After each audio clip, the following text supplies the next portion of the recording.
बाबे भातार नाही घरे देवरा तंग बड़ी करे सुन ना बाबे भातार नाही घरे देवरा तंग बड़ी करे धके अखड़े उतलड़े देह करे लागे हमार लस लस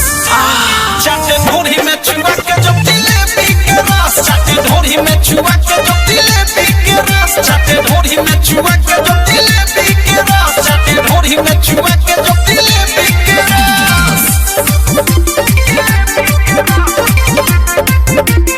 म्यूजिक बाय सुहन राज।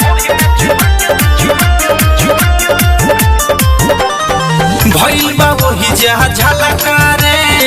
दर्द करता खलका रे घर में छुमवला से तो जहरल बा सबर हलका हलका रे कोरा में धरे जबरी करे नहीं माने कहीं के तनो बस बस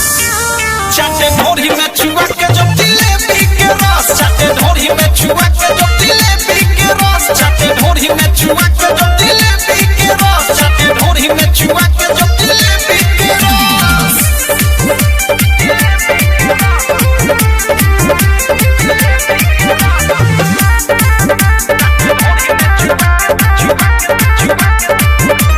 एको दीना न छोड़ेला चढ़ल जवानी के कोड़ेला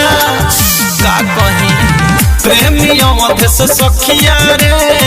धके बहिया मोड़ेला आशिक सोहन का हम बताई को देला मनवा जस दस चाटे ढोरी में चुबा के जब जिलेबी के रस चाटे ढोरी में चुबा के जब जिलेबी के रस